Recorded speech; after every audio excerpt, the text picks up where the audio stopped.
Hey guys, welcome back. I hope you are having an amazing day. Let's get right into the stories. The first one is an entitled people story. I've lived in my house for over 15 years and never had any issues with my neighbors. That all changed when old Mr. Johnson moved out and his house got sold to a young couple, Brad and Stacy. From the first day they moved in, I could tell they were going to be trouble. Brad was loud, obnoxious, and had no respect for anyone else. Stacy always had a sour look on her face like she smelled something gross. They didn't even bother to introduce themselves when they moved in, just gave me dirty looks if I waved hello. Real welcoming folks. A few months after they moved in, I decided my backyard needed a new fence. The old one was falling apart in spots, so I hired a contractor to put up a nice new wood fence around the perimeter. I made sure they didn't encroach on the property line at all. The last thing I needed was a dispute with my unpleasant neighbors. The day after the new fence went up, I was drinking my morning coffee when I heard yelling coming from outside. I looked out the window to see Brad red-faced and screaming while pointing at my new fence. He was with another man who was examining the fence posts. I went outside and asked what was going on. Brad got right in my face and shouted, "You built this damn fence on my property. Who do you think you are encroaching on my land?" I tried to explain that I'd had a survey done and the fence was clearly on my property, but he wouldn't listen. He said his buddy who works for the city confirmed the fence was over the line. I told Brad I'd be happy to review the official property plot and resolve this calmly. That just made him even angrier. He called me a liar and said he was taking matters into his own hands. Before I could do anything, Brad grabbed a sledgehammer from his garage and started smashing my brand new fence. I yelled at him to stop, but he just kept pounding away at the fence, destroying several sections. His friend stood there with a stupid grin like this was entertaining. I'd had enough of this nonsense. I called the police and they arrived just as Brad took a final swing and cracked one of my fence posts in half. Thankfully, the cops witnessed Brad in the act of destroying my property, so they immediately restrained him. Brad's buddy tried telling the cops that I had built the fence encroaching on their land. The officers asked to see proof of the property line, but of course Brad's friend didn't have any official documents. Brad started cursing and threatening me, saying I'd pay for building on his property. The cops had to wrestle him into the patrol car. He put up quite a fight. With Brad taken away, I was finally able to show the remaining cop a copy of my land survey. Just as I knew the fence was well within my property line, Brad's buddy scurried off when confronted with the facts. Turns out he wasn't a city worker after all. I pressed charges against Brad for destruction of property and threatening behavior. When he got out on bail, he sent me a letter threatening to sue me for encroaching on his land. He included a hand-drawn plot with a property line that coincided with where my new fence was. I ignored his threats and sent a copy of the letter to the police. I also contacted my survey company to redo the property line analysis, just to be 100% certain. Of course, their results matched the original. My fence was on my own property, no question.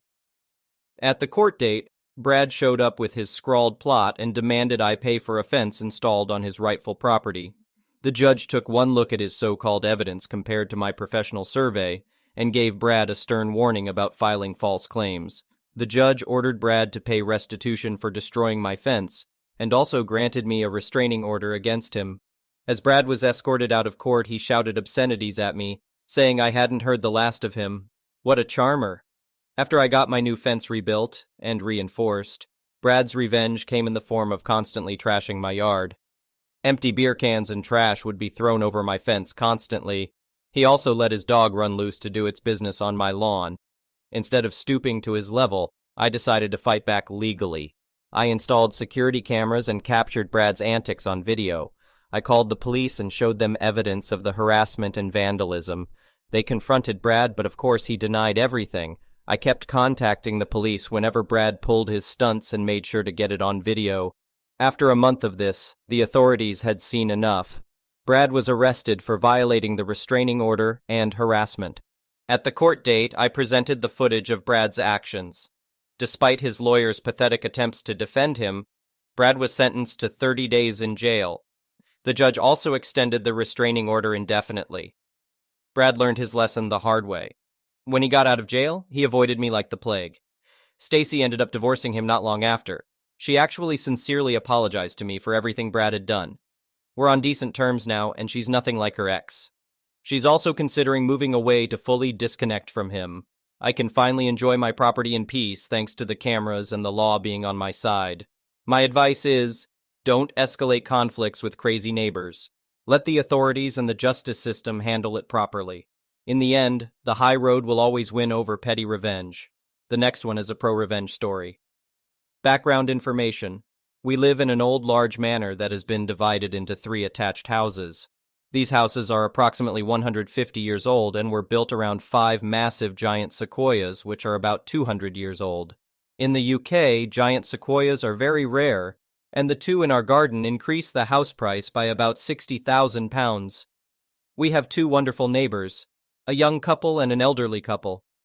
The story: sadly, our elderly neighbors passed away, and their child, along with her family, moved in. We'll refer to her as Joe. Joe quickly became a nuisance. We had been sharing chickens with the previous neighbors, and Joe agreed to continue sharing them. However, on her designated nights, she would often forget to secure them, so we found ourselves checking on them every night. One evening, her mischievous children decided to open our private duck pen, leading to a tragic loss. Later on, our chickens suffered a similar fate. About 2 years ago, a storm caused one of Joe's sequoias to fall and perish. They were understandably upset, but this incident seemed to ignite her envy. She would frequently lament about our fortune of having 2 sequoias in our garden and claimed that our tree cast too much shade on her property, which it didn't. We dismissed these complaints as typical Joe behavior.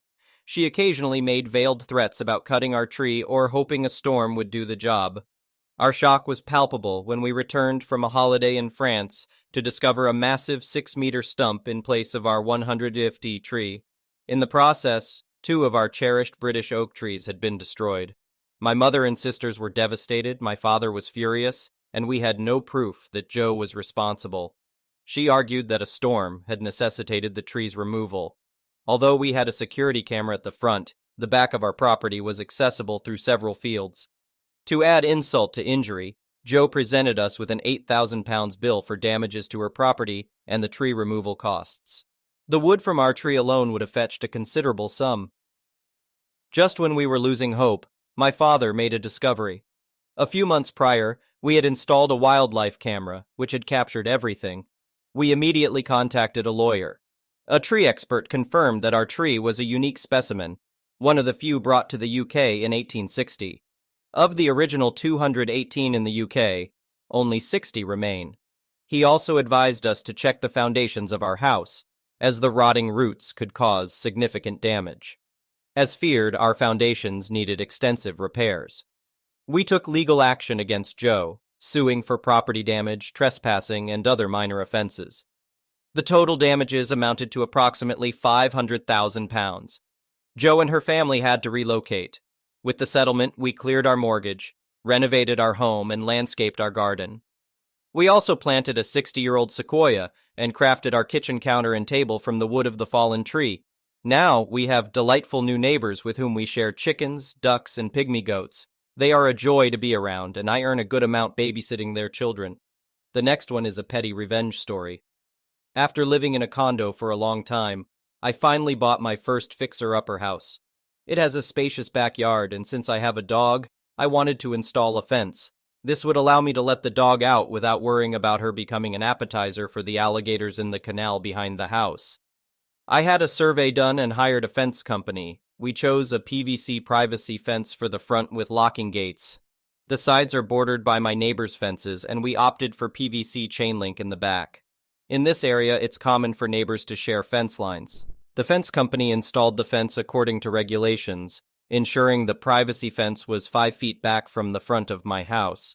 When I went to inspect the progress, before I could even exit my car, my neighbor to the right, Karen, started knocking on my window. She was upset because the new privacy fence blocked access to a side gate next to her pool. Since I wasn't living in the house yet due to ongoing renovations, I hadn't noticed her side gate. Karen threatened to report the issue to the city. Surprised by her reaction and wanting to maintain good relations, I organized a meeting with myself, my general contractor, the fence contractor, and Karen. However, Karen declined and sent her husband Dick in her place. Dick was insistent on using the side gate, even after we explained that my fence was built to code and that it would be a liability for me if his pool and lawn maintenance crews trespassed on my property. I proposed sharing the cost to relocate his gate to the front of his house, but Dick demanded that I cover all expenses, including any landscaping. While I wanted to be accommodating, there are limits.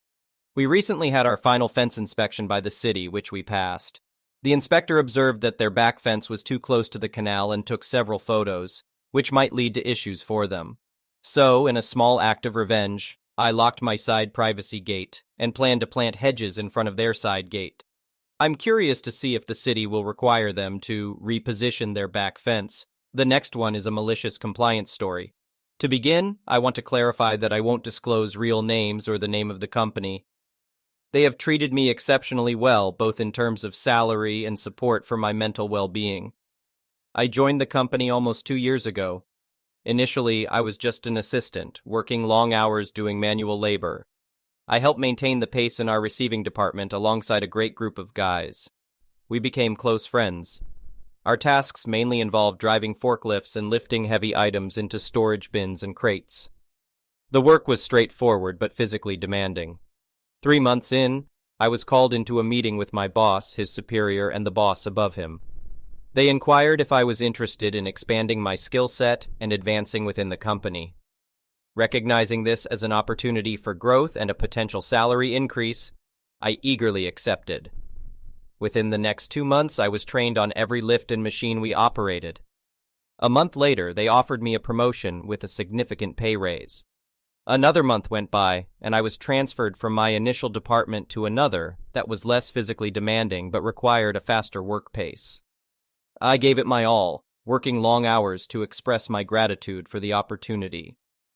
Under my leadership, the department consistently met its targets, which didn't go unnoticed. My superiors were visibly pleased with my performance.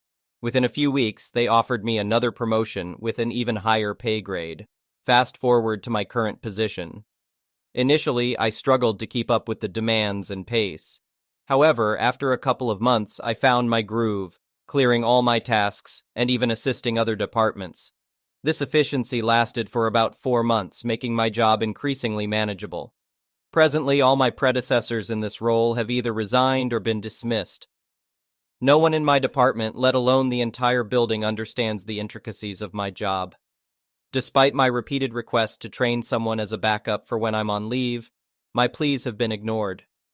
My previous boss left for a better opportunity, and his replacement, unfamiliar with our industry, seems oblivious to the workflow and departmental needs. Last Thursday, after completing over 40 hours of work for the week, the new boss announced mandatory work for the following day. Although it wasn't a major inconvenience, I was disappointed about missing time with my family and girlfriend. On Friday, having completed my tasks, I assisted the receiving department. However, a few hours in, the boss called me into his office. He praised my work ethic but insisted that I stick to my designated role and not help in other departments. I requested this directive in writing, anticipating questions from colleagues about my inactivity. He complied, and I returned to my desk. The next day, I spent my entire shift texting family and friends, having no work tasks to complete. Predictably, the receiving department fell behind. By Tuesday, every team lead and manager was urging me to assist the overwhelmed receiving department. I simply forwarded them the email from the boss, reiterating his instructions. It's worth noting that I'll be transferring to a different department soon, which promises a better work environment and management. For the remaining 2 weeks in my current role, I intend to strictly adhere to my job description. I felt compelled to share this experience because it's both amusing and relatable. The next one is an entitled people story. Okay, so for some background, I'm 29 years old, English, and I live in Italy with my fiancé, Marco, who is 37 years old and Italian, along with our 5-month-old daughter, Willow. I moved to Italy after graduating from medical school where I met Marco. Currently, I'm a resident in one of the hospitals. My father has been a neglectful dad. He left my mom and me and has been very inconsistent. He married Tammy when I was young, and she has never liked me. She was also never able to have kids. When I gave birth, my mom's side of the family came over to visit, meet Willow, and take care of both of us. There was no word from my dad or Tammy. Then 2 weeks ago, they turned up unannounced, claiming to be in the area on holiday and wanting to meet Willow. She was getting a bit fussy, and she's both breastfed and formula fed, but since I was home, I grabbed a cover and let her latch onto me. Tammy commented that breastfeeding would have to stop soon. I was confused and asked her why. She said it couldn't be maintained when Willow is with them. I was even more confused, so I asked her what she meant. She showed me photos of a baby room and suggested that we split custody of Willow. She assured me not to worry and said she had everything set up already. I just stared at her, but she continued. She claimed that the age gap between Marco and me is unhealthy for a child to grow up with. She stated that it was obvious I needed help and she was happy to assist. She also insinuated that I was more concerned about working than staying home with my baby, so I should just let her have Willow. Of course, she wasn't able to breastfeed, so we would have to stop that now. I told her she couldn't be serious, and that I didn't think she expected me to give her my baby. She told me to calm down and clarified that she wasn't asking for full custody. She suggested that she could provide a calmer and more stable home, and I could always visit. She said she deserved it. Marco ushered everyone out and made sure Willow and I were all right. Since then, I've been feeling really uneasy. I've also been receiving texts from my father, saying I need to let Tammy prove herself as a good caregiver. Meanwhile, Tammy has been sending loads of photos of the nursery she has set up. Just to clarify, so there's no confusion, I'm in Italy, but Tammy is not. They flew over here. The next one is an entitled parent story. I went out on a Friday for a few hours with some friends, just for some shopping and catching up. I haven't seen some of them for the last 2 years due to COVID when we used to hang out almost every week. And I'm leaving the country in a few weeks, so we took this opportunity for a catch-up and farewell party. I was out from late afternoon until about 9/10 p.m. when I got home. I took out my keys to unlock the gate, but it wouldn't fit. I tried to turn the key around. Yes, like a USB, thinking it might fit the other way, but it still couldn't fit. I called my mother. She didn't pick up. I called my grandmother, who lives with me, but she was out with her friends as well and wouldn't be home anytime soon. At this point, I was upset. My mother had already burnt a couple of my work pants the day before because I refused to wear a dress for work. My line of work requires me to move around a lot, so a dress or office skirt was not suitable for my environment. I shook the gate, but no one was home, so I picked the lock. I managed to open the metal gate after a few tries. Luckily, the wooden door behind it was not locked. The neighbors did call the police. And of course, I had to show them that I actually lived there, and it was my legal address. I grabbed some essentials and went to stay at my friend's house for the night because I couldn't lock the door back. And I didn't feel safe in the house without a locked door. The next day, my grandmother and I were invited to a pre-wedding event. It was kind of a meeting with the elders and an engagement party, ceremony at a cafe. My mother only sent me this address and time for it. It was perfectly normal for my grandmother to be invited to these things via my mother. My grandmother doesn't know how to use a phone other than basic functions like calling. We showed up on time at the cafe and were escorted to a booth-type seat at the corner of the cafe. The booth already had a lady, mid-40s to 50s, and a guy. I assumed she was the mother and the guy was her son. The moment we sat down, the lady took out a calendar and notepads filled with lists of flower arrangements, color schemes, menus, dresses, hairstyles, and so on. She introduced her son, who is 28 by the way, told me what he does for a living, what he studies, and where. She thanked me for agreeing to marry him. I looked at her, then at her son, and then at the wedding planners and notes. It finally registered that this was for my wedding. My grandmother was quite angry, to say the least. I apologized to the lady and explained that there must be some kind of misunderstanding because I came to attend someone's engagement party, not plan my own. I also added that I was only 20 this year. My grandmother then rudely asked why she thought that I would be marrying her son. The lady replied that her mother contacted me and said her daughter was looking for a partner and husband to settle down so she, referring to me, could move out. My grandmother calmly told the lady that she had been lied to and I was not going to be getting married anytime soon. She said her son seems nice, and she hopes he finds someone who likes him to marry in the future, but it's not going to be me. We got up and left. When we got home, I found my things stuffed in a black plastic bag beside the door. My grandmother opened the door and told me to bring my stuff in. The moment I stepped through the door, my mother yelled that she put so much effort into finding a guy who would take a girl like me to marry. and that I should be grateful she didn't just marry me off to an older dude. She said I should be happy she found someone my age. She told me I embarrassed her because the mother called her and told her that what she did was not okay, and to not do it again without even asking or informing me properly. My grandmother started to shout at my mother in Cantonese, which resulted in them having a heated argument for almost 30 minutes, and my grandmother kicked my mother out. Of course, she complained and cried about it before leaving. Thank you for watching. I would really appreciate it if you could like the video and subscribe to our channel if you haven't already.